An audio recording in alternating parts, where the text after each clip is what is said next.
Oke, di video kali ini saya akan ganti komstir di motor saya ini ya.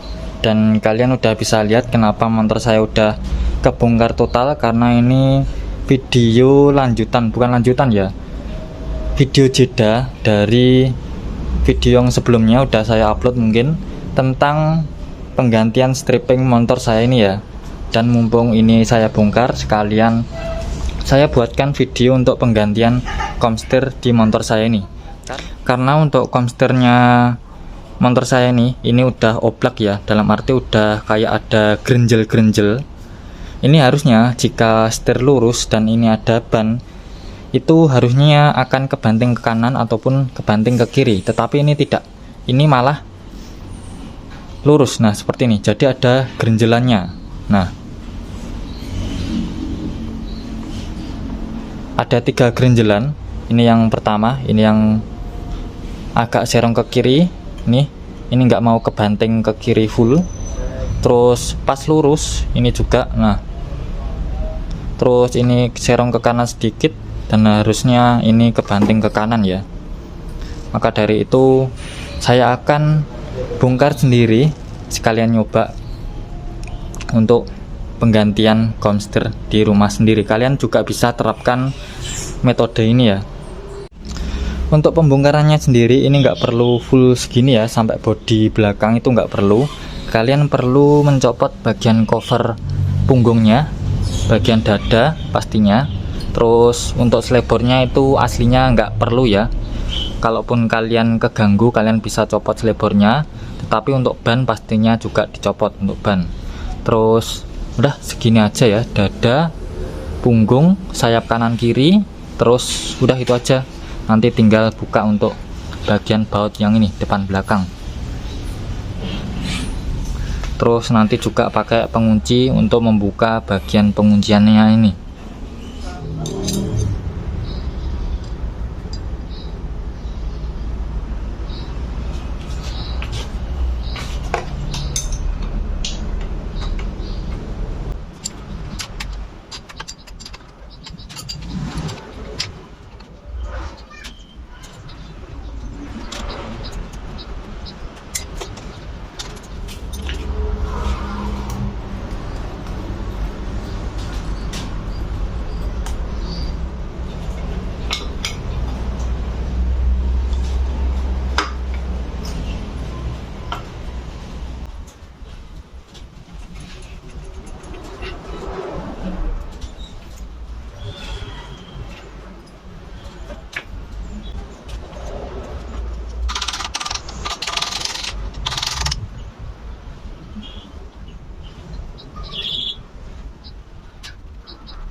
Nah ini dia untuk penampakan roller ataupun bearing ataupun apa ya ini ya, pelor ya. Untuk bunder-bunder ini pelor, ini udah sedikit berkarat dan pelumasannya pun udah nggak ada ya. Dan nanti saya akan cek untuk dudukan ataupun rumahnya pelor ini apakah ada grenjel-grenjel. Yang pasti ini kayaknya udah nampak ya bagian yang tengah ini. Terus juga tadi saya menggunakan alat ataupun dengan cara metode pukul ya, karena saya nggak punya alat untuk komstirnya. Jadi ini kalian pukul aja nggak apa-apa, kalaupun kalian nggak punya alatnya. Pastikan tetap hati-hati, jangan sampai ngerusak ya kan. Ini masih aman, nggak ada yang benjol. Terus juga tadi menggunakan kunci Inggris, karena ini terlalu besar ya untuk pengunciannya yang bagian atas tadi. Untuk melepas rumahan bagian atas dan bawah, kalian perlu getok aja ya, pakai apapun yang panjang seperti ini. Ini kunci busi, kalian masukkan dulu untuk bagian yang bawah, terus kalian getok dari sini. Dan sebaliknya, kalau bagian yang atas dari bawah sini, terus kalian getok untuk, nah ini seperti ini.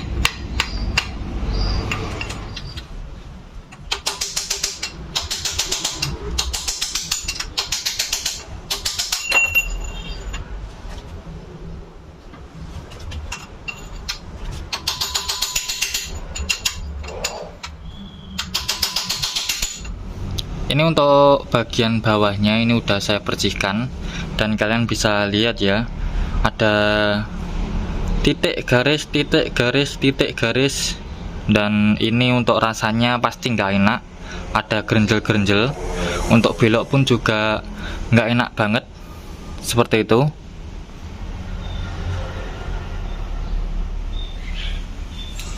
Terus untuk bagian rumah bawahnya ini juga sama.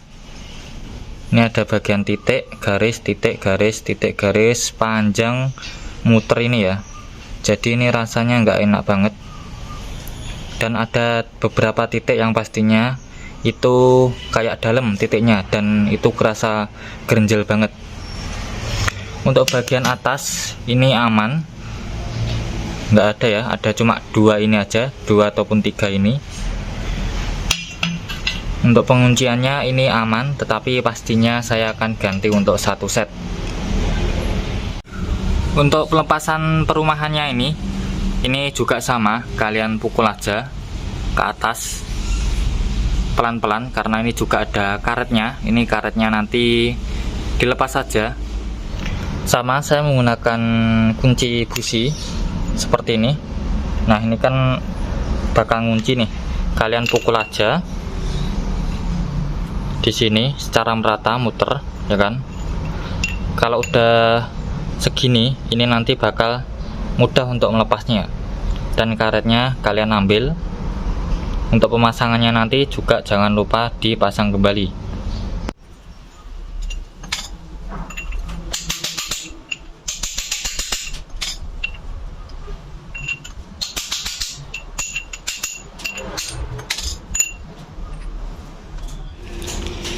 Ini dia untuk komputernya sendiri. Ini untuk kodenya. Untuk karetnya ini emang nggak dapet ya, karena karetnya emang kuat, jadi perlu kalian hati-hati jangan sampai sobek ataupun putus. Ini rumah komputer yang baru, ini sangat mulus banget ya, nggak ada titik-titik.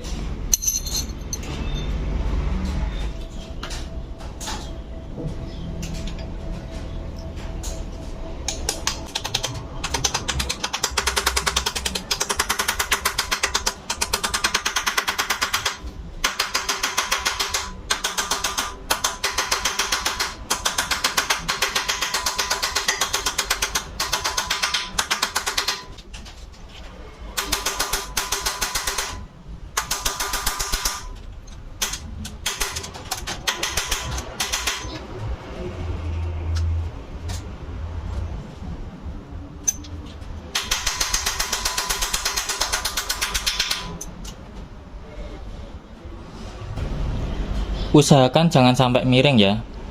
Dan ini kalian gunakan rumah pelor yang lama, karena ini kan agak dalam ya. Terus kalian pukul aja.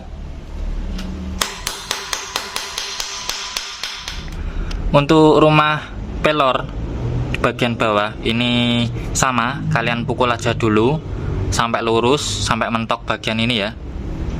Terus ini kan harus menjorok ke dalam nih, kalian pakai rumah yang lama, lalu kalian pukul aja sampai ke dalam, sampai press ya. Ini juga sampai press. Nanti untuk mencopotnya kalian dorong aja dari atas lagi untuk melepas bagian yang lamanya ini. Untuk di bagian lengan sok depan ini juga sama, pakai aja yang lamanya, dipukul dari atas sampai press ya. Ini juga karetnya udah saya pasang kembali. Untuk pelumasannya sendiri ini saya pakai grease seperti ini yang warna kuning. Kalian bisa pakai grease apa aja, yang terpenting jangan pakai oli, karena itu terlalu cair ya, nggak akan bisa melumasi di bagian dalam. Untuk jangka panjang kalian gunakan grease saja. Nah, ini udah kepasang untuk pelor-pelornya. Ini sangat mudah ya, kalian gunakan grease saja terlebih dahulu, nanti kalian pasang dan nggak akan lepas ini untuk pelornya. Terus untuk bagian atas juga udah sama, udah saya kasih grease sama pelornya. Tinggal masukkan aja untuk segitiganya ke bagian rangka. Dan ini untuk lebih mudahnya kalian harus 2 orang ya, tetapi ini sementara saya sendiri. Saya akan coba, semoga pas dan berhasil.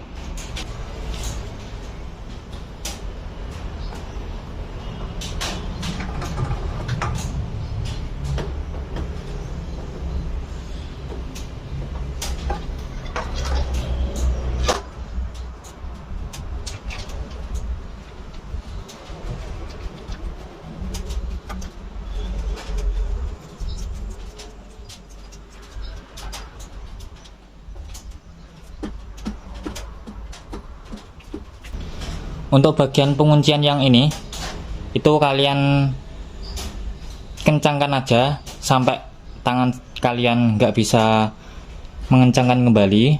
Jangan sampai kencang-kencang terlebih dahulu. Setelah itu kalian pasang untuk yang bagian ini. Ini ada tonjolan, jadi jangan sampai kebalik ataupun salah pasang ya. Ini bagian garis ini.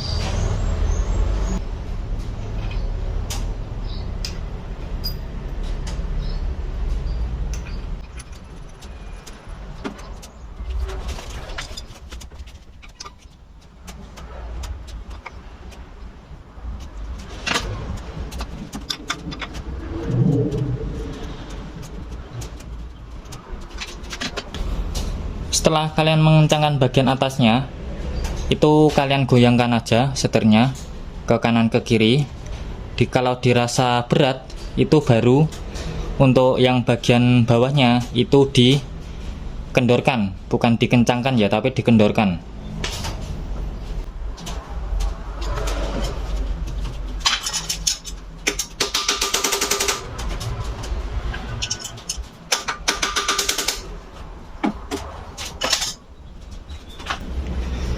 Jadi seperti itu. Ini mengencangkan ke kanan, ini mengendorkan ke kiri. Jadi saling mengencangkan ya. Seperti itu. Jadi bukan semua harus dikencangkan, karena nanti akan terasa seret. Nah, ini udah selesai. Ini udah terasa ringan, nggak ada gerenjel-gerenjel lagi.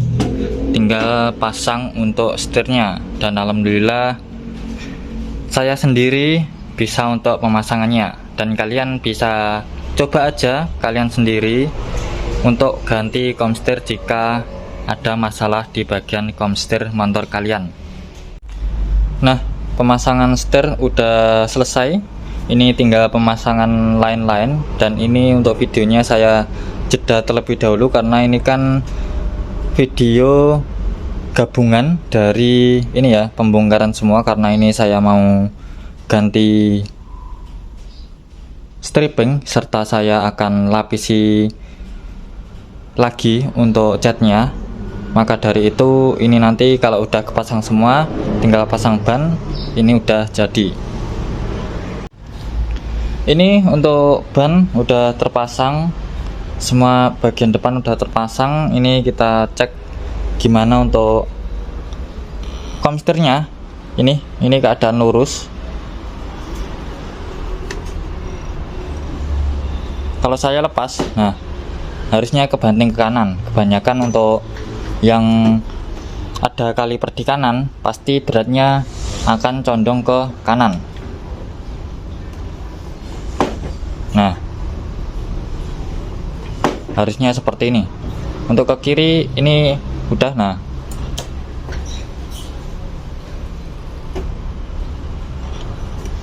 jadi untuk komsetir yang baik seperti ini, nggak ada gerenjel tengah ataupun kanan ataupun kiri yang tidak mengakibatkan mentok. Mantap nih.